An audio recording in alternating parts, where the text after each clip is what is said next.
Coming up, a no-nonsense mini review of every vehicle in the most recent DLC, in a tier list. Hi, welcome back to the channel. Now the drip feed is finally over, the DLC is done, it's time to take a look at every car to compare it with its real life counterpart, give it a little tiny review, put it in a tier list and decide what was good, what was bad and what was just plain ugly. D tier is really bad, this is the stuff I just think you don't want, and there's only one vehicle in it, the Vapid Taxi. Things in this game are getting pretty expensive and you need a decent amount of money to pay for them.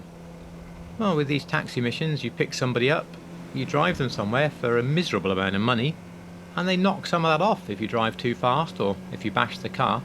It's time consuming, boring and doesn't pay.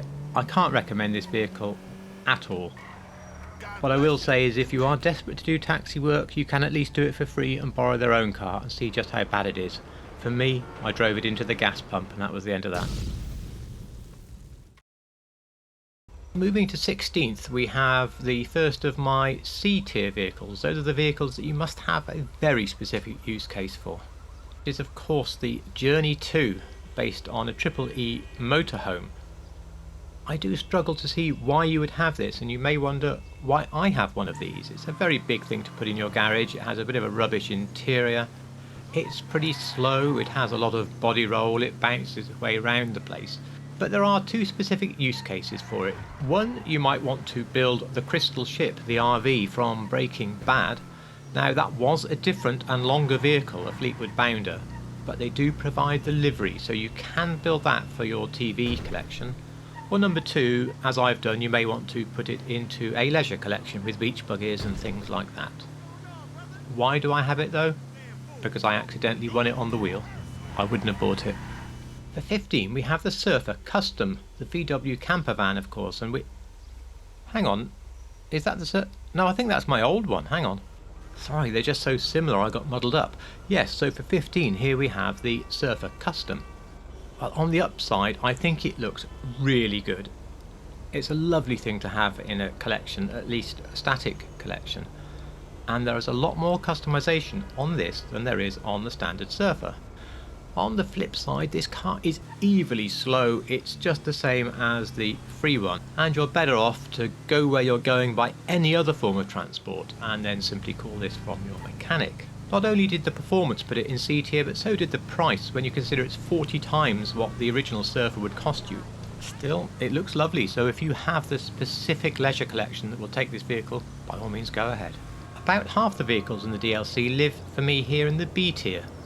Vehicles that are great for a collector, but otherwise you may want to give them a miss. Bit of a surprise to see such a gorgeous supercar so far down the list. The Entity MT, based on the Koenigsegg Jesko, looks just fantastic. I can't stop looking at it, and this one done up as a Jesko Attack really does look like a Jesko Attack. So wow, superb for a collection. So you may ask, why is such a lovely car so far down? For more details see my full review on all of the Koenigsegg's, but this, like its predecessor, has been cursed with the advanced handling flags and the way that the engine does weird things, and overall makes it not quite as nice to drive as the Entity XF, which is 1/3 of the price, so this really is not the best Koenigsegg. I understand if you're on next gen, the HSW version is so quick that you almost end up not caring about these other foibles, so up to you. For me it's a very expensive, very gorgeous collector's car. FOMO, or the fear of missing out, has blighted this DLC, and here is a car that's been on and off sale a couple of times. The Issy Rally, based on the Mini Countryman WRC car. There are good points, there's a lot of customization. You can build it as the WRC car, they give the livery, you can see that here. I think it looks wonderful, it's very close to the real car, and for a collection it's therefore pretty superb.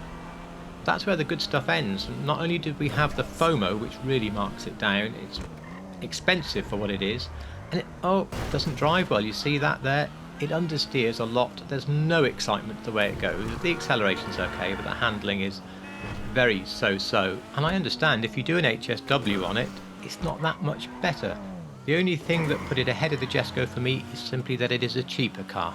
Mine is in my rally collection and I love to see it there, I just don't drive it. I've said nice things about this car, so why is it so low down the list?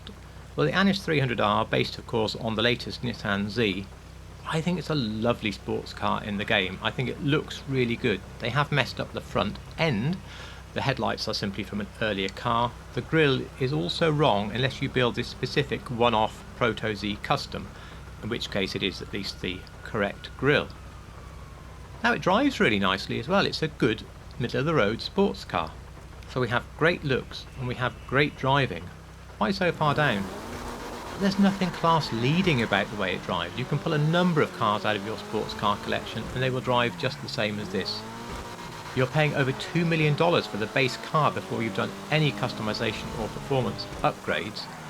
Now it does take Imani tech if you're into that thing, but the electric cars are better at Imani tech, so that's really not worth paying for either. And as I'm sure you've guessed, the dreaded FOMO, that's the other reason I marked this car down so far. Next we have the Tahoma Coupe, based on a Chevy Monte Carlo from the 80s. Now this was given away for free, and if you got it for free it would probably be boosted up your own tier list, but otherwise it's 1.5 million, which is a lot for this car really. It drives okay, but not as well as another similar car from the DLC, which is next on this list because the handling is a bit more ponderous. Also, it's hard to find any interesting real-world builds for this car.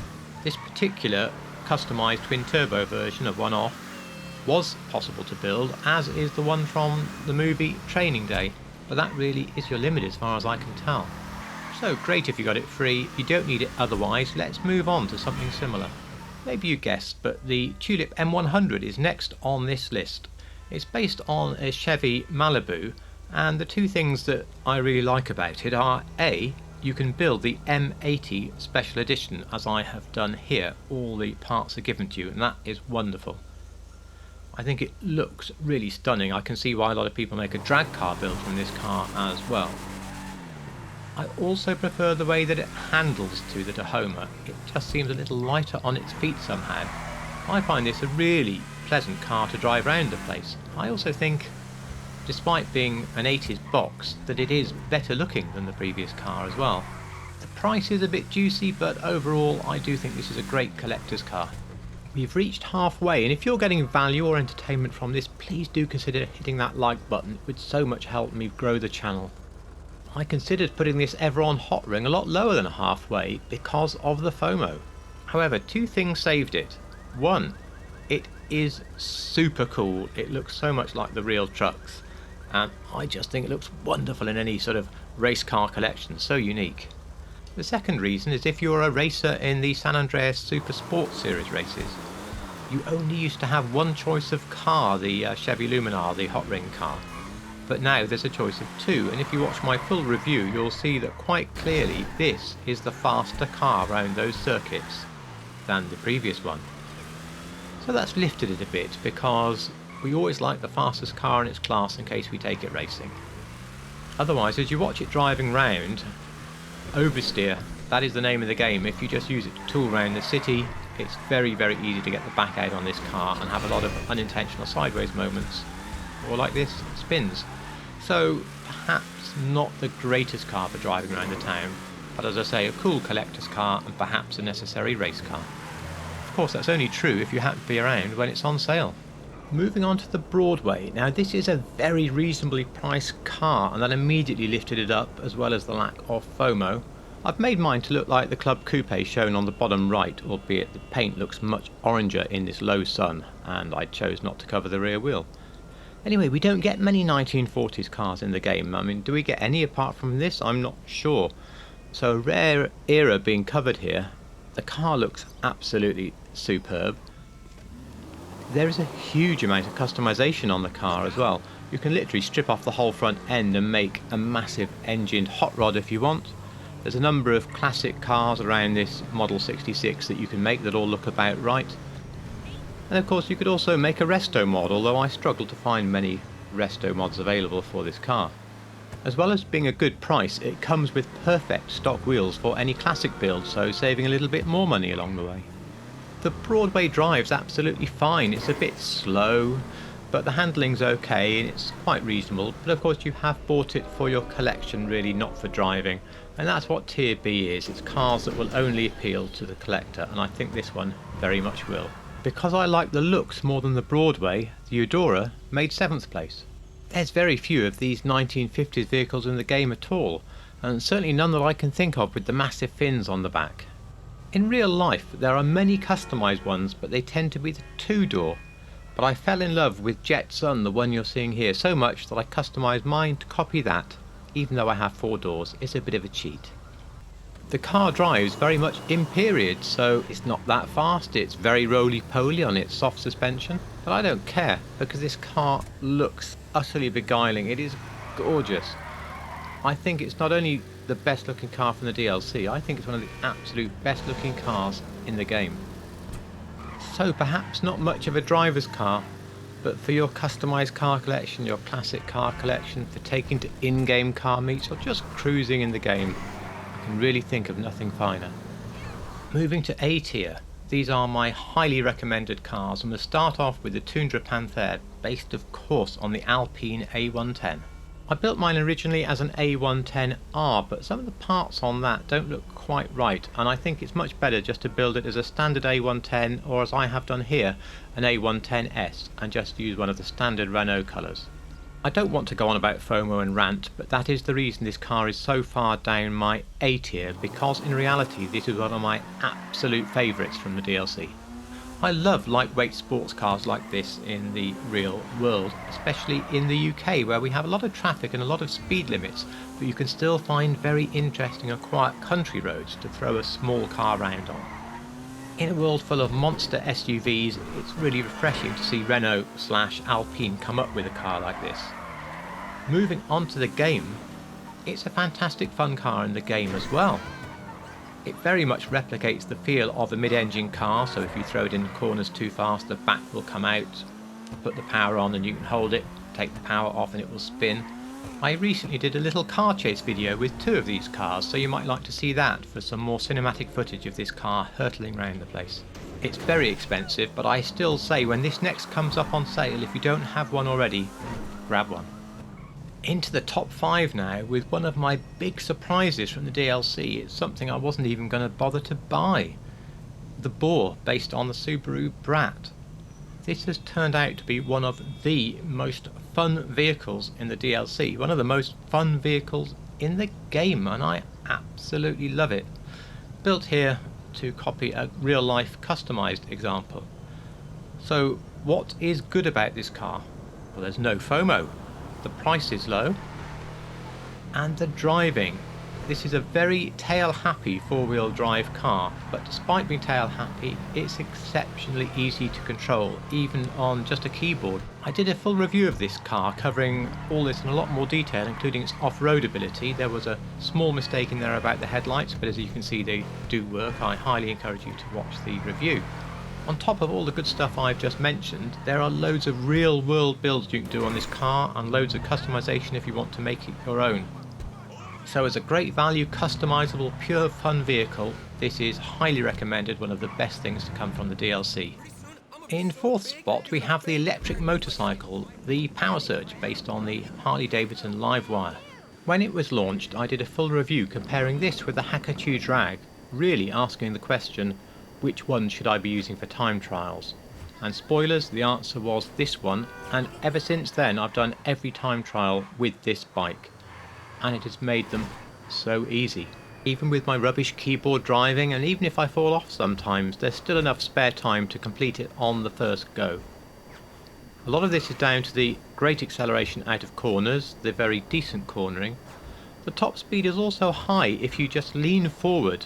The same as the Hakuchou Drag, you can make an excellent speed and it's enough. It will go faster if you wheelie, but it's not the sort of bike that steers easily on a wheelie, so holding it in traffic is almost impossible. I just stay leaning forward. So despite the lack of noise, this is a really excellent bike for time trials. It's also an excellent bike just to get anywhere very fast. And one reason I place it up so high is each time trial pays $100,000, so this bike quite literally pays for itself within a few months. Now if you're on next gen, you can get the Hakuchou Drag as an HSW, and as I understand that is faster than this, and if that's what you are using, you may consider this to be more of a B tier, a collector's bike. Lastly, a quick note about the fairing. It's supposed to be on for the best handling. However, I have removed it so that it looks more like the real thing, and it doesn't seem to have really affected things much at all. Number 3 is the Ocelot Virtue, based on Lotus's $2 million fully electric hypercar, the Evija. Outside of the recognisable DNA in its shape, this may not be the sort of Lotus that I know and love. However, I have to accept that the world is heading towards different forms of propulsion, and at least Lotus have made a huge statement of intent with this car. Don't worry, they say, electric can still be fun. So in the real world, insanely expensive but also insanely quick. And this is mirrored in the game, where the car's going to set you back well over $2 million, but it is insanely fast. Once you've got over the lack of noise, the first thing that really hits you with this car is the acceleration. There's no pause then whoosh like some of the electric cars in the game, it's just whoosh, off it goes, fantastic. Handling can be a little bit twitchy if you push it too hard, but overall this car is brilliant. If you're into Omani tech, then you're in luck, because these electric cars are one of the better cars to fit it to. This car was offered as a mission reward for completing all the Last Dose missions. From Googling, I understand that this is still the case, so to get this car for free is just unbelievable. Even if that information is wrong and you have to pay, make sure you get the trade price and still buy it, because this is still very much an A-tier car. I almost had the Virtue at the top of my list, but if there's one thing I love as much as cars in the game, it's money, because without the money I can't get the cars. I hardly do any heists or anything anymore. What keeps my money coming in are passive businesses, and as we know, some of them can be very good, and without doubt the Acid Lab does rank in the best of the passive businesses. With every Acid Lab you get a Manchez Scout bike. Now, not only is this used to deliver your acid, but it's actually a really fun bike to drive. It's got huge off-road abilities and an incredibly high top speed if you hold it in a wheelie. And just like the regular Manchez, this is one of those bikes that can quite easily be held in a wheelie, sometimes even in traffic, because you can still steer quite well. You can also call it from your interaction menu just about anywhere that you fancy needing a bike or a bit of transport. Now, if you have a regular Manchez Scout in your bike collection, this pretty much renders that one redundant, apart from the fact, of course, you have to store this in your lab, not your bike collection. And talking of the Acid Lab, well, here it is, my number one vehicle from the DLC. Without this, I couldn't keep affording other cars in my collection. And on top of that, it's actually pretty fun to drive. With the Ram on the front, think of it as another Phantom Wedge. There's nothing getting in the way of this car. Well, I say car, truck. And it's indecently quick for a truck, and it even handles very well for a truck. It doesn't even cost anything as a mission reward for completing the first dose missions. You will have to pay $750,000 to turn it into the Acid Lab, but this is stupidly cheap for a passive business, and not only that, one of the best passive businesses in the game. That puts the lab and the bike for me in S tier. They are something you simply cannot do without. Despite the fact they drew this DLC out as long as they could, and despite some of the FOMO, I do think that overall, if you're a car collector in this game, it was a good DLC. Plenty of cars that are worthy putting into collections. If you're a sports car fan looking for fast sports cars, well, there were still a few of those in there for you. There was also a lot of free stuff, and nobody can complain at free. And to round it off, a great passive business that can also bash other cars out of the way. I'd love your thoughts on this DLC below, and whether you think I'm even close in the correct order on my tier list. Otherwise, I hope you enjoyed, and thank you so much for watching.